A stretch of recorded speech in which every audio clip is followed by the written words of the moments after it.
Isang rescued cat at isang rescued puppy ang dinala natin sa vet ngayon. For today, start muna tayo dito sa bahay namin kasi mula dito, kinuha nga namin etong si Midnight. Siyempre, dala-dala na namin siya papunta dito kina Mother at dito naman, ready na rin nga natin etong si Althea. Ayun, kasi nga rin na to, pareha sila idadalhin natin sa vet para nga po sa kanilang mga vaccines at etong si Althea naman ay para sa kanyang mga gamot-gamot since alam nyo naman, nagalisin ang batang to nung na-rescue natin siya pero ngayon nga second turok na niya at mukhang talagang umaayos yung kanyang katawan. Bale, ito nga, nalagay na natin siya dito sa maliit na cage na to para magkasya nga siya dito sa loob ng sasakyan. Dalawa nga silang dadalhin natin sa vet ngayon. Yung kanina nadala natin na si Midnight at ngayon naman etong si Althea at alam nyo ba, pareha sila ay mga rescue and adopted. For today nga, si Mother yung magdadrive nitong sasakyan namin papunta sa vet since kasama rin nga natin siya ngayon at eto na nga, for the go na tayo para mapaturukan na natin ang dalawang to. Mamaya ko na lang rin nga pala i-chichika sa inyo kung saan ba natin silang dalawa nakuha. Konting recap lang kung meron sa inyo hindi nakapanood kung paano natin nakuha si Althea.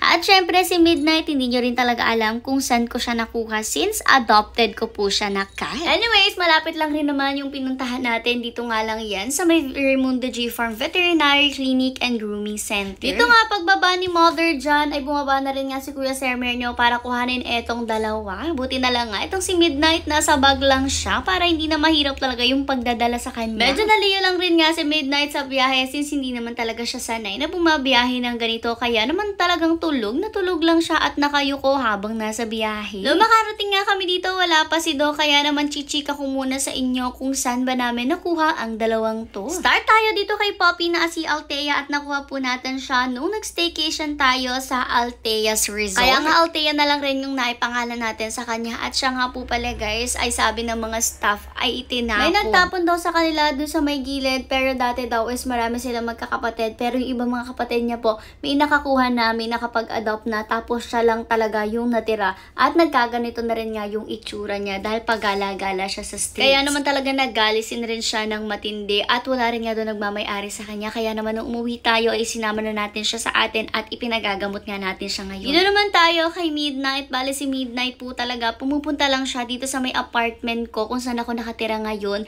Tapos humihingi lang siya ng pagkain noon. Pero dumating nga yung point na nakakasira na sila ng mga sasakyan dito sa may mga katabi kong apartment. Tapos talaga nagpupupo sila sa bahay ng ibang mga apartments dito. Kaya naman talaga kailangan ko silang patigilin munang pakainin for a few days hoping na hindi na sila pumunta dito para hindi sila dito magkalat since nakakahiya rin talaga sa ibang mga unit dito na nakatira din. Pero ayun nga, hindi ko talaga kinaya dahil nung time na hindi ko sila pinakakain, etong si Midnight na lang talaga yung bumalik since dalawa sila magkapatid na pinakakain ko dito pero siya na lang yung bumabalik-balik. At dumating pa sa point na hindi na talaga siya umaalis dito sa harap ng bahay. Talagang nagpapakagutom siya paghihintay. Kaya naman ang ginawa ko, talagang inadopt ko na lang rin nga siya. Pinasok ko siya dito at in fairness, talagang nagkabati naman sila ni Perseus at ngayon nga ay best friends na sila. Sa totoo lang, hindi ko rin talaga sure kung meron ba nagmamay-ari dito kay Midnight noon. Pero kasi hindi na siya umaalis dito sa labas namin. Dito na siya day and night natutulog kahit gutom. Paiyak-iyak na lang siya dito.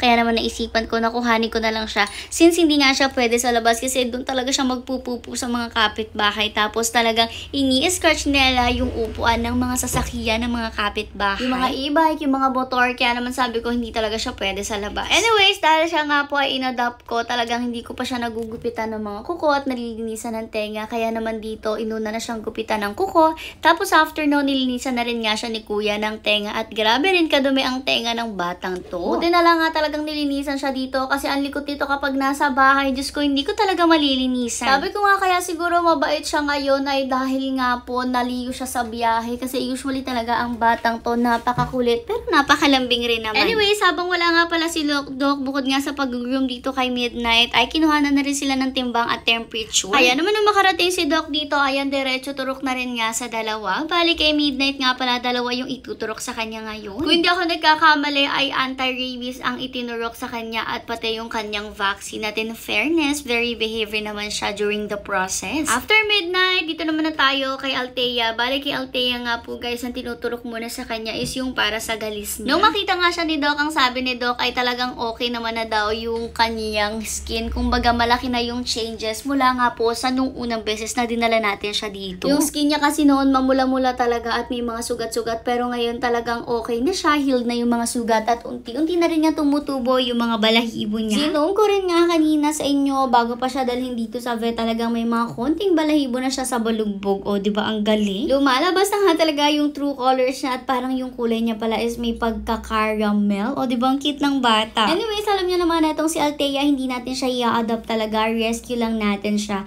Tapos kapag napagaling natin siya at kapag okay na ay saka natin siya ihahanap ng family na magmamahal talaga sa kanya. Gano'n naman talaga palagi yung ginagawa natin tuwing may nakikita tayo na ganito at kaya natin is nire-rescue natin sila. Tapos inihahanap natin sila ng family na mamahalin sila at syempre pagtutuunan sila ng pansin. Baka nga magtataka kayo bakit hindi na lang kami yung mag-adopt. Hindi na kasi talaga carry guys sa sobrang dami na ng ating pack members. Talagang hindi na natin mapagtuunan ng pansin. Kawawa naman siya. Mas maganda talaga kung mapunta siya sa family na mas mahalagaan siya ng maayos, mapapagtuunan siya ng pansin na talagang more attention for her. Kasi nga alam nyo naman tinapon siya at mas kailangan niya talaga ng warmth ng kanyang fur parent at syempre pati na rin nga ng permanent home. Anyways, dito nga ayan, bala chinek-check lang ni Doc yung tenga. Nilinisan rin nga yan ni Kuya tapos inubuan na rin si Althea ng isa pa niyang gamot. After noon, ito nga turok na niya at ayan, very behave din ang Althea natin dyan, diba? Tapos isa pa ulit turok dito sa medyo baba.